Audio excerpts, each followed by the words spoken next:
ननद पूनम अपनी सास माला, ननद प्रीति और पति विपिन के साथ रहती है। एक दिन पूनम सबके लिए छोले बनाने जा रही थी।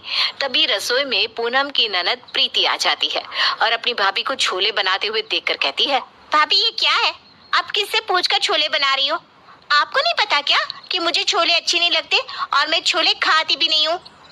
लेकिन ननद जी, मैं ना छोले बहुत अच्छे बनाती हूँ। आप खाओगी तो आप भी बहुत तारीफ करोगी।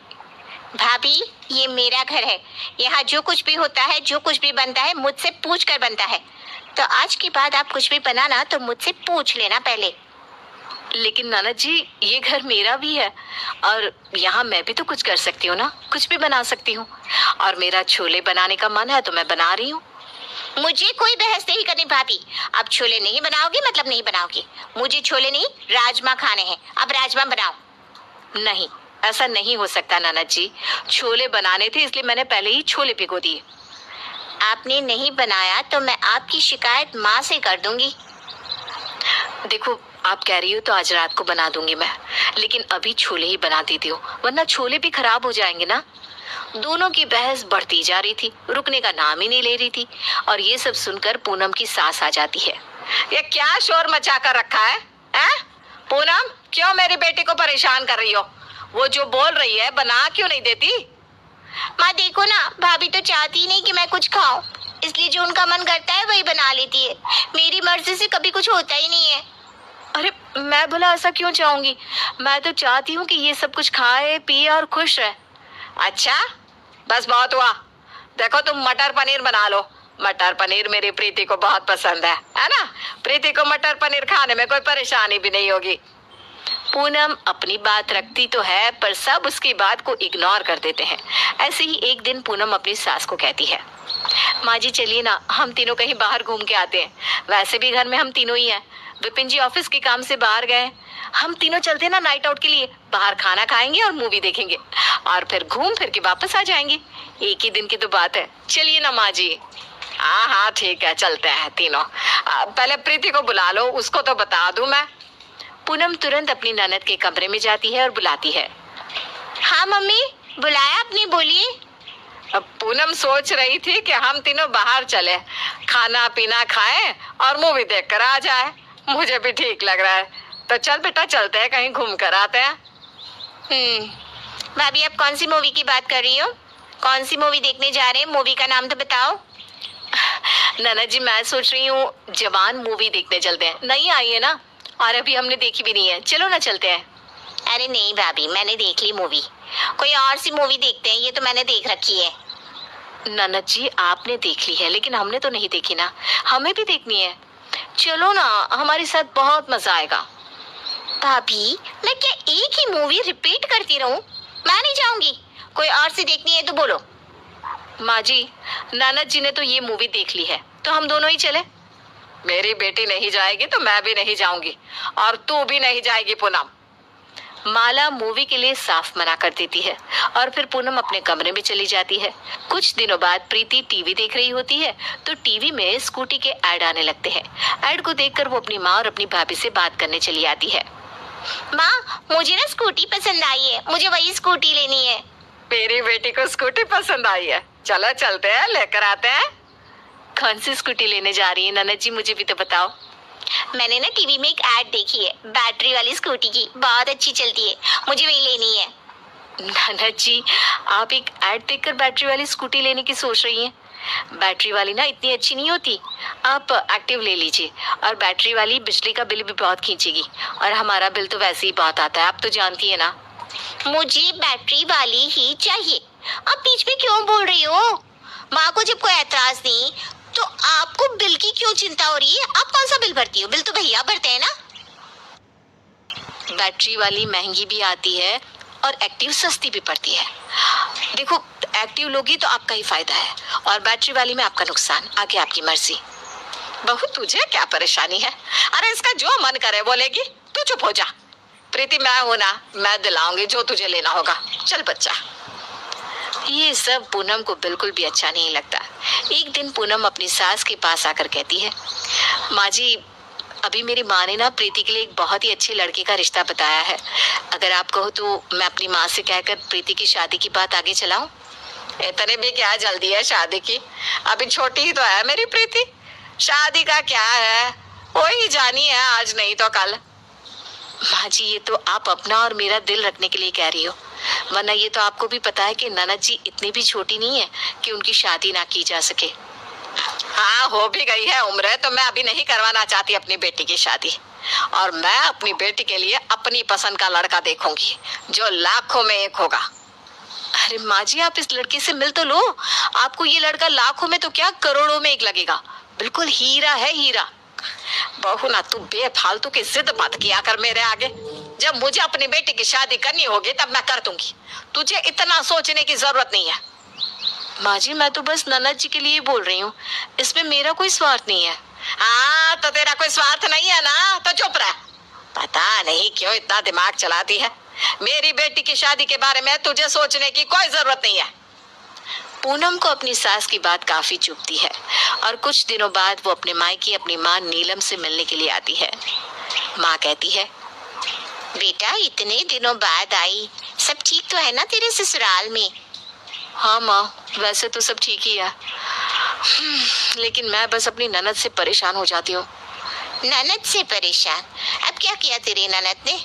अरे माँ, क्या बताऊँ, मेरी सास ना मेरी ननद की शादी करवा रही है और ना ही उसके लिए कोई लड़का देख रही है। तो क्या हुआ? अपनी बेटी की शादी के अरमान हर माँ बाप के होते हैं, उन्हें जो ठीक लगेगा वही करेंगे ना। नहीं माँ, बात बस इतनी होती ना तो मुझे इतना बुरा नहीं लगता। मेरे घर में मेरी तो आज तक नहीं चली, बस हर वक्त ननद की चलती है। घर के खाने से लेकर कोई गाड़ी लाने तक हर चीज में मेरी सास बस मेरी ननद की ही सुनती है। मैं तो बस खाना बनाने के लिए हूँ घर में, मेरी कोई सुनता तो है नहीं। तो ये बात है। तूने वो कहावत सुनी होगी ना, चोर चोरी से जाए लेकिन सीना जोरी से नहीं। तो अब एक काम कर, अपनी सास की ननद को बुला ले और ये सब बता। बाकी सब वो खुद देख लेगी। अपनी माँ की बात सुनने के बाद पूनम वापस अपने घर जाती है और अपनी सास की ननद को फोन करके सारी बात बताती है। दरवाजा खटखटाने की आवाज आती है और दरवाजे की दस्तक देख माला दरवाजा खोलती है। वो देखती है कि दरवाजे पर उसकी ननद उर्मिला है और उसके साथ में 2 बड़े बड़े बैग। ये देखकर माला कहती है, अरे उर्मिला दीदी, आप यहाँ अचानक? क्यों, मुझे यहाँ देखकर खुश नहीं हो? नहीं दीदी, ऐसा कुछ नहीं है। मैं तो इसलिए बोल रही थी कि अगर आप आने वाली थी तो कम से कम एक बार बता ही दिया होता, मैं विपिन को आपको लेने ही भेज देती। नहीं नहीं, उसकी क्या जरूरत, मन किया तो मैं आ गई। अब यहाँ आने के लिए मुझे किसी को बताने की या किसी से कुछ पूछने की जरूरत नहीं है, समझी? आपके साथ इतना बड़ा बैग, क्या आप यहाँ रुकने के इरादे से आई हो? और नहीं तो क्या, ये घर भी तो मेरा ही है, मेरी मर्जी मैं यहाँ रुकूं जाऊं। तू इतना क्यों पूछ रही है? मेरे यहाँ रुकने से तुझे कोई दिक्कत है क्या? अरे नहीं दीदी, मुझे भला क्या परेशानी होगी, आपका ही घर है, जब मन करे तब आओ, जब मन करे तब जाओ। मुझे तो अच्छा ही लगता है जब जब आप यहाँ आती हो। चलो चलो, अब इतनी भी बातें मत बनाओ, मेरा सामान अंदर रखवाओ। इतना लंबा सफर था, थक गई हूँ मैं तो। अब माला की भी ननद उर्मिला आ जाती है, जिसकी शुरू से ही काफी ज्यादा चलती है। एक बार माला की सास ने सर पर घूंघट नहीं किया था, तो ये देखकर माला की ननद उर्मिला बहुत गुस्सा करती है और कहती है, ये क्या है भाभी, आपने घूंघट क्यों नहीं किया?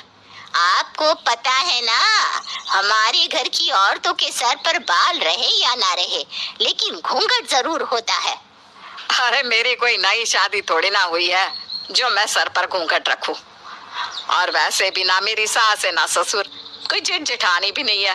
अरे मैं खुद सास बन गई हूँ, तो अब ये सब थोड़ी ना जरूरी है। कैसे जरूरी नहीं ये सब?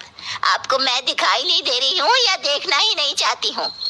जब से आई हूँ तब से देख रही हूँ, आप तो शर्म लिहाज भूल ही गई हो।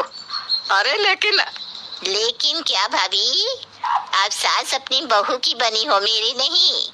तो अपना ये सास वाला रौब ना अपनी बहू पर दिखाना, और अभी जो मैं बोल रही हूँ वही करो। चलो अब बिना मुंह बनाए सर पर घूंघट लो। ये सब तो आपको खुद सोचना चाहिए। उर्मिला के कहने पर माला ज्यादा कुछ नहीं बोलती और अपने सर पर घूंघट कर लेती है। उसी समय वहां से पूनम सलवार कमीज में जा रही होती है। ये देखकर माला कहती है, अरे ये क्या है बहू, तूने सलवार कमीज किससे पूछ कर पहनी है? तुझे पता नहीं क्या? हमारे यहाँ ये सब नहीं चलता। फिर तूने किससे पूछ कर पहना? माँ जी सच सच बताइए, ये सलवार कमीज मुझ पर अच्छा लग रहा है ना? वैसे मुझे पता ही था कि मुझ पर ये सलवार कमीज अच्छा ही लगेगा। क्या अच्छा लगेगा? और उर्मिला दीदी, आपने तो मुझे सर पर घूंघट ना रखने के लिए इतना कुछ सुना दिया, लेकिन यहाँ ये आपकी लाडली बहू सलवार कमीज पहनकर आपके ही सामने आ रही है, तो अब आप कुछ नहीं कहोगी? है मुंह में दही जम गई है क्या अब? हाँ माला, जा एक काम कर, बहू की ना नजर उतार दे। सलवार कमीज में कितनी प्यारी लग रही है, कोई बाहर वाला देखेगा तो नजर लगा देगा। और वैसे भी ना ये सब कपड़े बच्चों पर अच्छे लगते हैं। अब इस उम्र में ये ऐसे कपड़े नहीं पहनेगी तो क्या तेरी और मेरी उम्र में पहनेगी? लेकिन अभी तो आप मुझे इतना सब कुछ बोल रही थी, और अब बहू को देखते ही आपका वो सब ज्ञान गायब हो गया। ज्ञान गायब नहीं हुआ, अब कद्दू जैसी शक्ल है भाभी, ये सब करते हुए कहाँ आपको शोभा देगा। अब आप तो ना बस सादे में ही रहो, वही आपको ज्यादा अच्छा लगेगा। अपनी ननद की दो जवाब सुनकर माला का मुंह ही बंद हो जाता है। वो चुपचाप अपने कमरे में चली जाती है। जब से माला की ननद उसके घर आई थी, तब से माला की घर में चलना है बिल्कुल बंद हो जाती है और हर वक्त बस सास की ननद की ही चलती रहती है। ऐसे ही कुछ दिनों बाद उर्मिला, पूनम और प्रीति तीनों बाहर जा रहे थे, तभी वहाँ माला आ जाती है। अरे आप तीनों एक साथ सज धज कर कहीं बाहर जा रही हो क्या? हाँ, वो मैं इतने दिनों बाद यहाँ आई हूँ ना, तो मैंने सोचा बहू और बेटी के साथ कहीं बाहर घुमाऊं। इसी बहाने बाहर घूमना भी हो जाएगा और बच्चों के साथ कुछ समय भी बिता लूंगी मैं। अच्छा अच्छा, ऐसा है तो मुझे भी बस थोड़ा समय दो, मैं अभी तैयार होकर आती हूँ। घूमने जा रहे हैं हम, तो तैयार तुम्हें क्यों होना है? अरे मैं भी तो चलूंगी ना आपके साथ। अब आप तीनों ही जा रही हो तो मैं यहाँ घर में अकेले रहकर क्या करूंगी, इसलिए बस थोड़ा सा टाइम दो, अभी आती हूँ। नहीं, तुम्हें कहीं जाने की जरूरत नहीं। अरे तुम चली जाओगी तो घर का काम कौन करेगा? यहीं रहो तुम और घर का काम करो, हम जा रहे हैं। तीनों बाहर घूमने चले जाते हैं और तब माला को बहुत अकेला महसूस होता है। वो खुद से बात करते हुए कहती है, आज मेरी ननद मेरे घर आई है और बस उसकी ही चल रही है। तब मुझे अपनी बहू के दुख का अंदाजा हो रहा है। मेरी बहू भी ऐसे ही खुद को न जाने कितनी बार अकेला समझती होगी। माला को बिल्कुल भी अच्छा नहीं लग रहा था, क्योंकि उसके ही घर में उसकी नहीं बल्कि उसकी ननद की चल रही थी। एक दिन खाना बहुत बच गया तो उर्मिला माला को बुलाकर कहती है, भाभी, भाभी ये क्या है? खाना इतना सारा कौन फेंकता है? अरे दीदी, ये खाना तो बहू ने बनाया है, उससे शायद गलती से इतना खाना बन गया होगा। अरे वो तो बच्ची है, उसे ये सब इतना पता नहीं होता। लेकिन आप तो बड़ी हो ना भाभी, बच्चे क्या करते हैं, क्या खाते हैं, ये सब बड़ों को पता होना चाहिए। लेकिन नहीं, आपको तो कुछ नहीं पता। अरे दीदी, आप मुझे क्यों सुना रही हो? मैंने क्या कर दिया? सच में मेरी तो कोई गलती भी नहीं है। गलती सारी आपकी ही है। अरे बहू को क्या पता खाने के बारे में, ये सब आपको देखना चाहिए था ना। लेकिन नहीं, आप तो सास बन गई हो और सास बनने के बाद आपको क्या फर्क पड़ता है? घर में क्या हो रहा है क्या नहीं, आपको तो बस अपनी सासगिरी दिखानी है। आप ना बहुत गलत कर रही हो दीदी। अरे ये मेरा भी घर है, आप तो अपने ससुराल को संभालने चली गई। इतने सालों से तो मैं ही संभाल रही हूँ ना, मुझे भी सब पता है। लेकिन आप तो आई हो और बस सुनाए जा रही हो मुझे। आई हो से क्या मतलब है? आई हो से क्या मतलब है? ये घर मेरा भी है और मेरा तब से है जब आप इस घर में आई भी नहीं थी, और इस घर पर ज्यादा हक मेरा ही बनता है। इसलिए ना आज जो हुआ है वो दोबारा ना हो। आई बात समझ में? अपनी ननद का तीखा जवाब सुनकर माला की आंखों में आंसू आ जाते हैं। वो रोते हुए वहां से अपने कमरे में चली जाती है। तभी पूनम आकर कहती है, क्या हुआ माँ जी, आप रो क्यों रही हो? किसी ने कुछ कहा है क्या आपको? बहू मुझे माफ कर दे, मैंने तेरे साथ बहुत गलत किया है।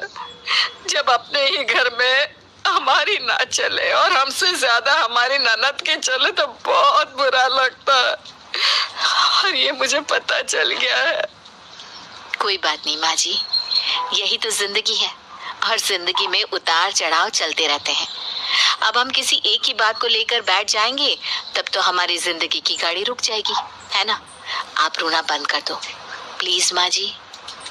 बहू बस तू अपनी सास की ननद को यहाँ से रवाना कर दे, फिर तो मैं भी अब कुछ ही दिनों में तेरी ननद की शादी करके उसे यहाँ से रवाना कर दूंगी। अब आप इतना ही बोल रही हो तो मैं आपकी बात कैसे टाल सकती हूँ? अपनी सास की बात सुनने के कुछ ही दिनों बाद पूनम अपनी सास की ननद को अलविदा कर देती है और कुछ दिनों बाद माला अपनी बहू की ननद की शादी करके उसे अलविदा कर देती है।